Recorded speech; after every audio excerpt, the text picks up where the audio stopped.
में क्या काम करते हैं आप? मैं अध्यापक हूँ और गोवर्धन के ही आने और गांव है परिक्रमा में, वहाँ पढ़ाता हूँ। पूर्व माध्यमिक विद्यालय में मैं पढ़ा रहा हूँ आज तक।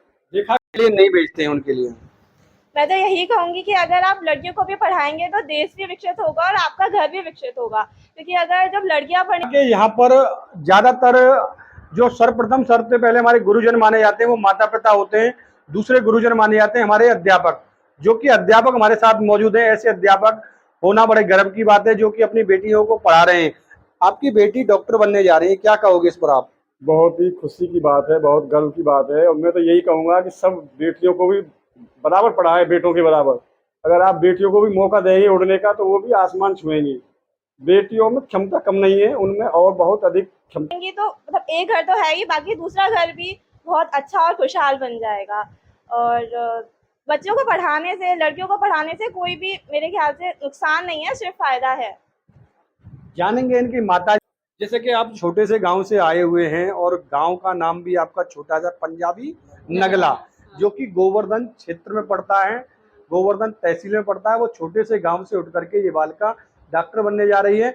और ऐसे गांव के बारे में क्या कहना चाहोगे जो गांव में माता पिता बच्चों को पढ़ने के लिए नहीं भेजते हैं बाहर? उनको क्या डर लगता है? क्या आपको डर लगता था आपकी बिटिया पढ़ने बाहर जाती है तो? हाँ, मुझे लगता था, लेकिन फिर मैंने सोचा कि ऐसे डरेंगे तो फिर बेटियां आगे नहीं बढ़ेंगी। तो मैंने अपने डर पर काबू पाया और बच्चों को आगे बढ़ने के लिए मैं तो यही कहना चाहूंगी कि लड़कियों को बाहर भेजो।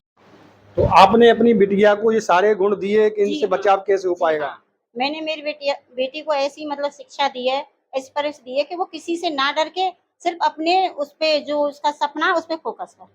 सपने पर फोकस किया जाए। देखा कि ऐसी ही माताओं को निडर होना चाहिए।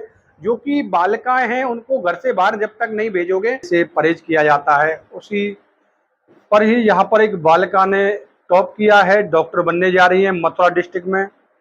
क्या उनका टॉप किस सब्जेक्ट में किया गया है, क्या क्या उनका मामला है, उनसे हम जानेंगे और उनका संक्षेप में परिचय लेंगे। पहले उनसे परिचय ले लेते हैं। क्या नाम है आपका?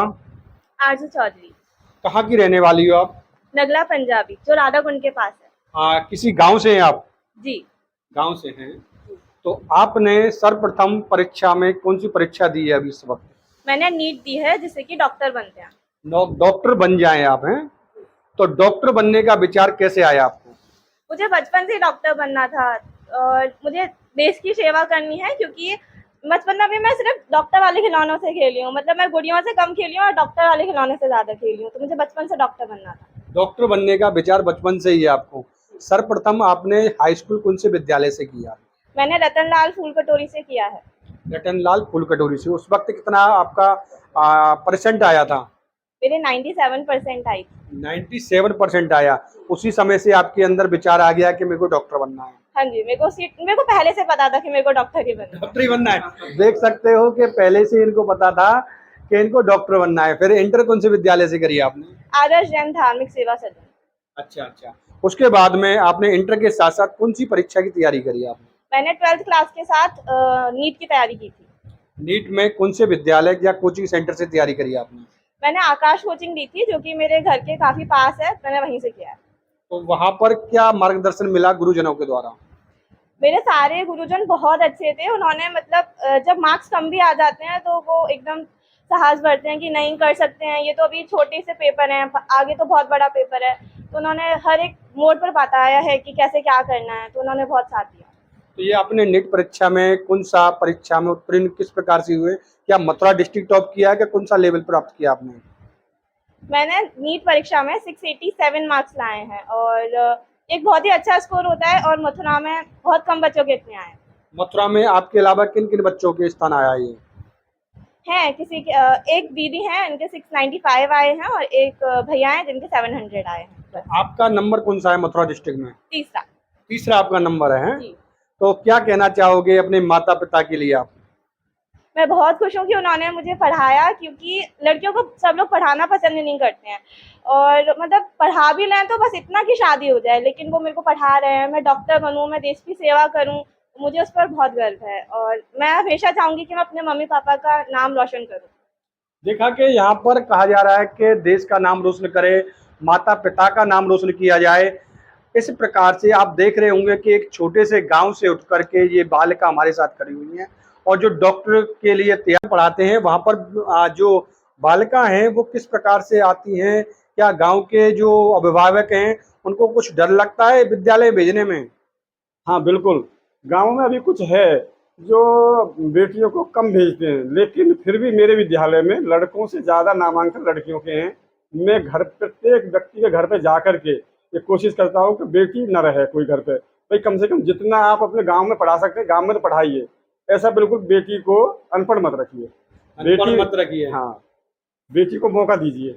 अच्छा, एक चीज मैं जानना चाह रहा हूँ आपसे कि जितने भी ज्यादातर गांव के लोग हैं, अभिभावक हैं, उन्हें डर लगता है बाहर बच्चियों को भेजने से। किस प्रकार का डर होता है वो जरा हमारे दर्शकों को बताएं आप। हाँ देखो, ये तो आजकल होता ही है कि बेटियां जब सयानी हो जाती हैं तो आजकल एक समाज में डर बना हुआ है, कुछ अराजक तत्व होते हैं, लेकिन बेटियों को उस तरह के संस्कार दिए जाएं जिससे वो निपट सकें उनसे। ऐसी अगर जब वो पढ़ेंगी तो उनके अंदर अपने आप वो क्षमता पैदा हो जाती है कि वो उस सब परिस्थितियों से निपट सकती है। परिस्थितियों से निपट सकती हैं। देखा कि यहाँ पर छोटे से गांव से निकल करके एक बेटी डॉक्टर बनने जा रही है, मथुरा जनपद का नाम रोशन करेगी।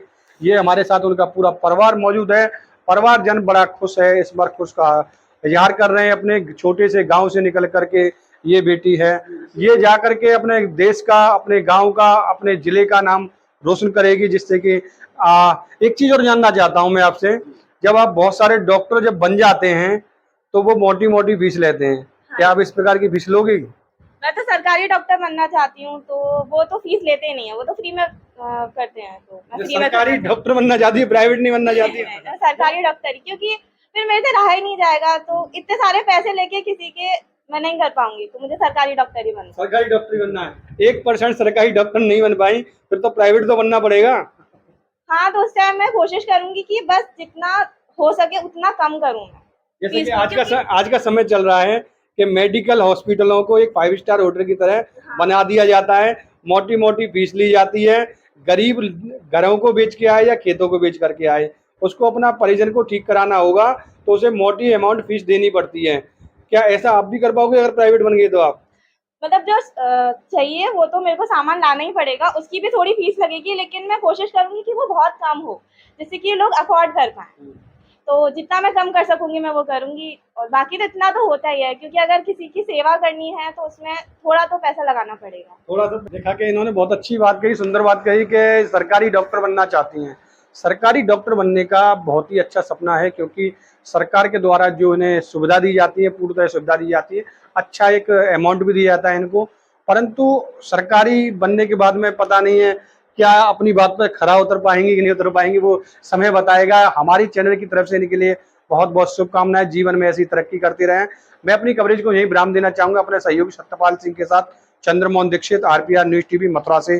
नमस्कार, जय हिंद, जय भारत। इस खबर को देखने के लिए आपका बहुत बहुत धन्यवाद। अगर आपको ये खबर अच्छी लगी है तो इस वीडियो को लाइक और शेयर कीजिए। अगर आपने अभी तक हमारे चैनल को सब्सक्राइब नहीं किया है तो कर लीजिए और अपने विचार हमें कमेंट करके जरूर बताएं। हम मिलते हैं अपने नेक्स्ट वीडियो के साथ, जब तक के लिए नमस्कार।